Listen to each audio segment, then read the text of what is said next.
Bonjour à tous et bienvenue dans cette première série de séances sur Excel. Donc au total on en aura 6 et donc ceci sont les vidéos pour le cours qui arrive dans la semaine du 1er février.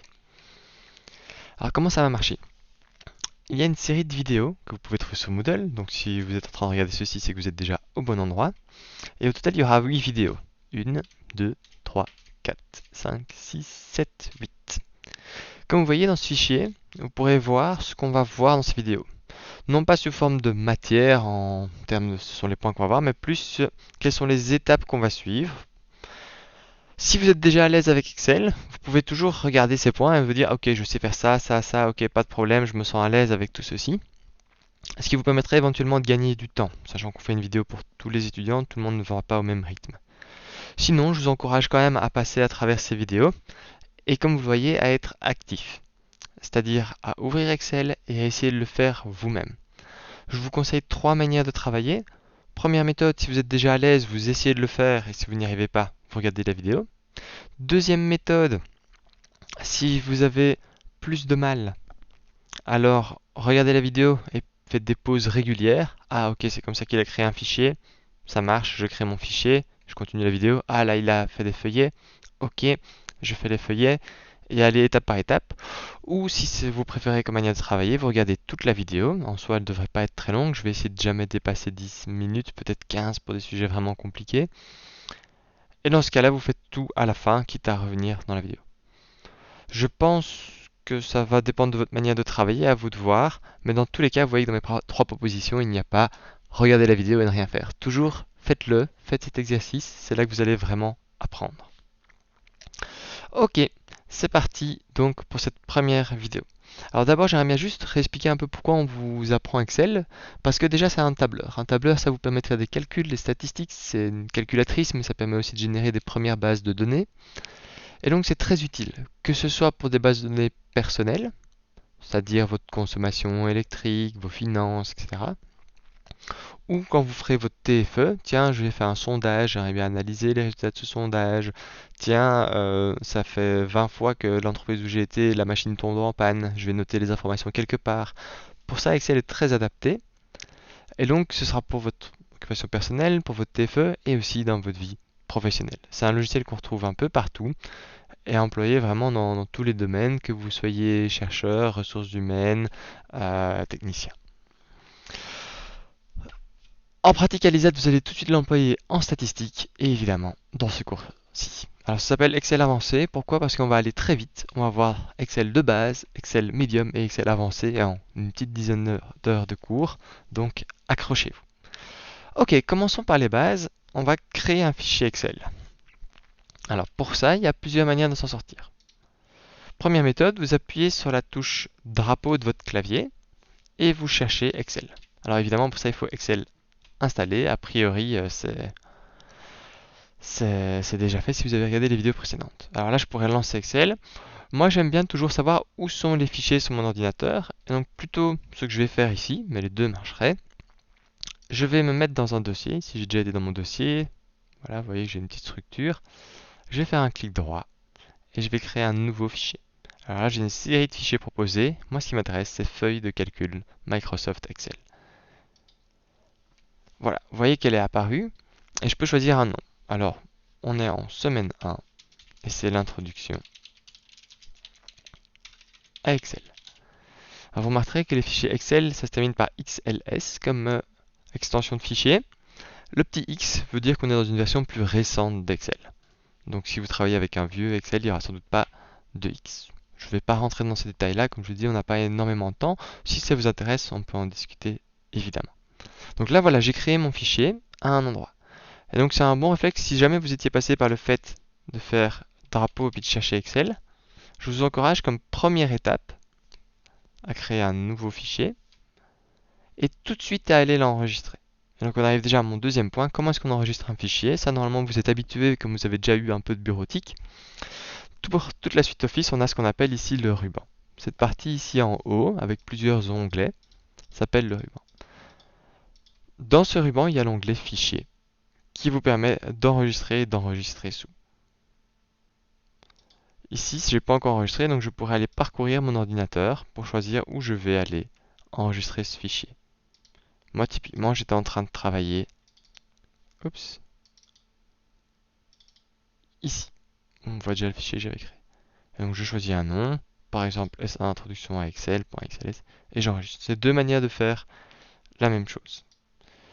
Ok. Je vais donc ouvrir ce fichier. Et continuer à travailler ici. Donc, très bien. Là, j'ai Excel. Alors, comment ça marche Excel? Excel, ça a été inventé à une époque où on travaillait encore fort à la main. Et donc on avait des classeurs, comme vous avez peut-être eu en primaire, un classeur dans lequel vous mettiez plein de feuilles. Et donc c'est exactement comme ça que ça va marcher. Excel, si on emploie vraiment le bon vocabulaire, on parle d'un classeur. Et dans un classeur, il y a des feuillets ou des feuilles. Ici, on voit que je suis en feuille 1. Si j'avais envie d'avoir plus de feuilles dans mon classeur, je pourrais faire plus pour créer d'autres feuilles. Feuille 2, feuille 3, feuille 4, etc. Imaginons que j'ai pas besoin de toutes ces feuilles, je peux faire un clic droit dessus. Donc là, j'ai cliqué avec le clic droit de la souris pour la supprimer.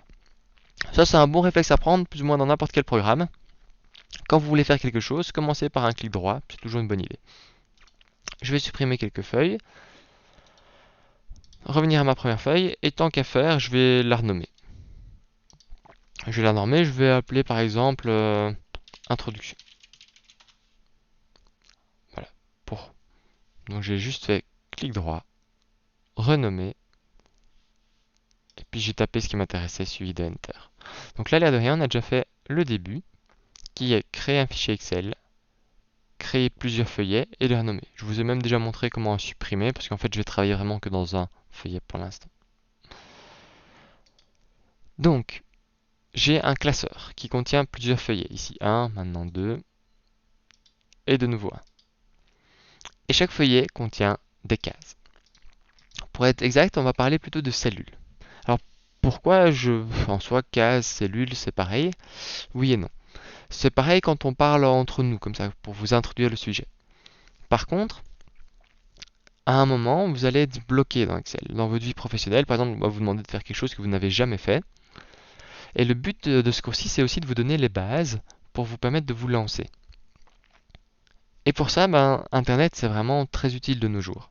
Et comment est-ce qu'on peut faire des recherches efficacement sur Internet en ayant le bon vocabulaire?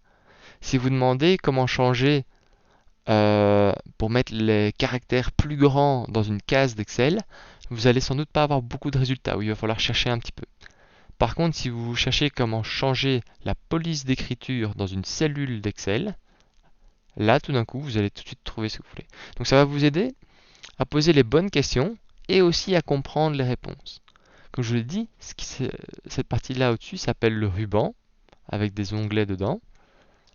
Si dans une réponse on vous dit « Ah, mais ça se trouve dans le ruban à l'onglet mise en page », vous allez vous dire « Mais c'est quoi ce ruban? Il n'y a pas d'emballage cadeau, etc. » Donc, on va essayer de faire attention au vocabulaire, employer les bons termes, pour que vous me compreniez plus facilement, mais pour que vous compreniez Internet plus facilement et que vous soyez capable de communiquer avec tout le monde sur le même sujet. Ok, j'ai donc un classeur avec des feuilles qui contiennent des cellules. Maintenant, on va écrire du texte dans ces cellules. Pour ça, c'est très simple, je sélectionne une cellule, peu importe laquelle, et je vais écrire du texte. Par exemple, bonjour. Et pour valider ce texte, j'appuie sur Enter. Vous voyez maintenant dans ma cellule, il est écrit bonjour. Je peux le voir dans ma feuille comme ceci, ou quand je clique dessus, ça apparaît aussi dans ce qu'on appelle la barre de formule. Ça, c'est la barre de formule, on y reviendra, mais donc je le vois là et dans la cellule. Je peux écrire autre part.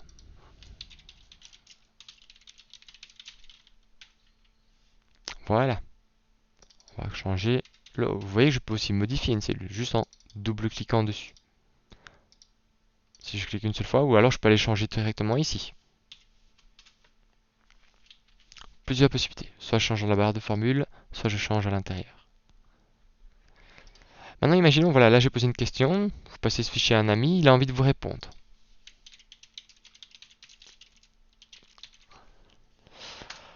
Hop, voilà, il l'a fait, et vous voyez ici que j'ai quelque chose d'un peu bizarre. J'ai comment, mais il manque le allez-vous.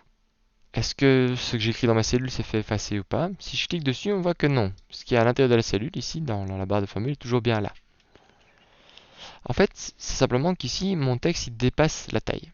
Alors, tant qu'il y a des cellules vides à côté, ça l'embête pas, il continue à dépasser. Mais dès que la cellule à côté a un objet dedans, une lettre par exemple, bah, il n'ose pas dépasser dessus parce que ça cacherait ce qui est après.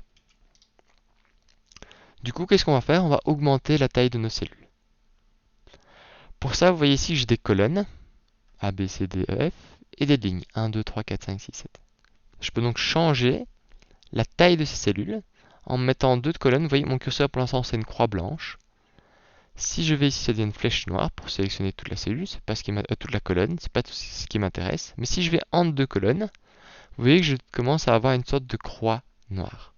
Si je clique et que je reste enfoncé, là je reste bien enfoncé avec mon clic gauche, je peux changer la taille des cellules. Par exemple là, vous voyez, ma cellule D maintenant est devenue très grande. C'est peut-être un peu trop grand.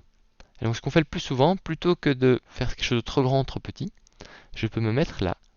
Mais au lieu de tenir avec mon clic gauche et de bouger ça de gauche à droite, ce que je peux faire, c'est double-cliquer. Clic, clic, double-cliquer gauche. Ça, c'est ce qu'on appelle ajuster. Je viens d'ajuster automatiquement la taille de ma colonne.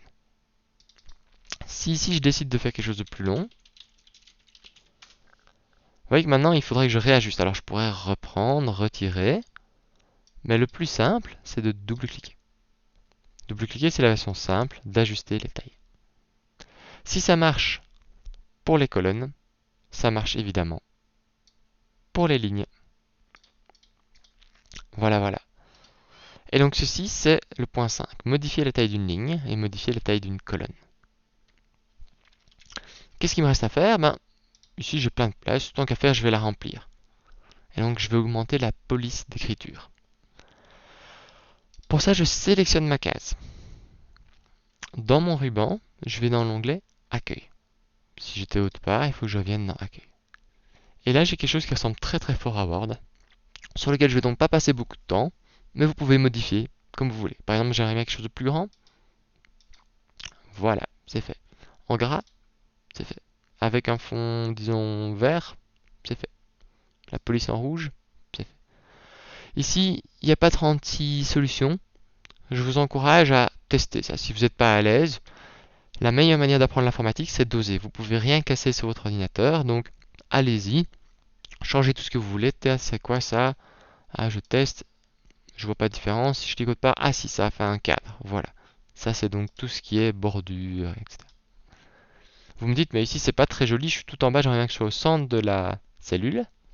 Alors, dans Word, il y a les alignements à gauche, au milieu, à droite. C'est des alignements sur l'horizontalité. Mais il y a la même chose verticalement ici. Soit c'est tout en haut de la cellule, soit au milieu de la cellule, soit tout en bas. Et donc si je veux que ce soit parfaitement au centre, je peux demander que ce soit verticalement au centre et horizontalement au centre. Voilà, à vous de jouer un peu avec tout ceci. Vous voyez qu'il peut y avoir des options assez rigolotes. Voilà, là j'ai mis ma cellule en diagonale. Voilà, jouez un peu avec tout ceci. Et comme je vous l'ai dit, si vous ne l'avez pas encore fait, essayez de refaire ces points-là maintenant chez vous, en n'oubliant pas le point le plus important, d'enregistrer votre fichier. Soit vous avez une petite disquette ici en haut, soit vous cliquez sur Fichier, Enregistrer. Alors moi c'est enregistrer une copie parce que c'est mis sur OneDrive, etc. Donc c'est enregistré automatiquement en fait chez moi. Soit il y a un raccourci que vous devez connaître. C'est ceci. CTRL plus S, c'est enregistré. C'est un raccourci qui marche plus ou moins avec tout sur Windows. S, c'est comme save. To save en anglais, c'est enregistrer. C'est un raccourci extrêmement précieux. Je vous encourage chaque fois que vous travaillez, que ce soit en train de faire un rapport sur Word, pendant votre TF, quand vous travaillez sur Excel, de temps en temps un petit CTRL S, ça doit devenir un mécanisme. Dès que vous avez fini d'écrire un paragraphe, hop, un petit CTRL S. C'est tellement frustrant de perdre un fichier sur lequel vous travaillez depuis 2 heures. Donc faites des CTRL S tout le temps. C'est un raccourci qui doit venir. Alors, est-ce qu'on va vous coter là-dessus? Évidemment que non. On ne va pas venir tester chez vous si vous avez appuyé sur CTRL S. Mais ça va vous simplifier la vie, ça va vous sauver la vie, croyez dans mon expérience, et donc faites des CTRL S tout le temps. Si vous ne vous souvenez plus de ce raccourci, pas besoin de revenir voir le cours. Vous vous souviendrez sans doute que la petite disquette c'est pour enregistrer. Ben regardez, si je mets ma souris dessus et je reste sans bouger, on vous donne le raccourci. C'est CTRL S. Et donc ça c'est une bonne idée quand dans un logiciel vous faites souvent la même chose. Ça vaut la peine à un moment de laisser la souris dessus pour connaître le raccourci. Alors ça donne le raccourci, mais aussi des explications. Et donc si tout d'un coup vous avez un doute sur ce que fait quelque chose, par exemple, c'était quoi encore ça? Je mets ma souris dessus, ça aligne le texte afin qu'il soit centré entre le haut et le bas de la cellule. Autrement dit, centré verticalement. Et donc Excel au final c'est beaucoup de lecture. On va vous apprendre quelque chose, mais après, à vous de vous balader aussi dans tous ces onglets et de regarder un peu ce qu'ils font. Alors on va passer par les principaux, mais typiquement je ne vais pas vous présenter tout. Par exemple, je ne vais pas présenter l'italique, mais si vous venez juste avec la souris, voilà, mettre votre texte en italique, il y a même le raccourci, etc. Voilà pour ces tout premiers pas. J'espère que ça a été, et on va se mettre en route vers la deuxième partie.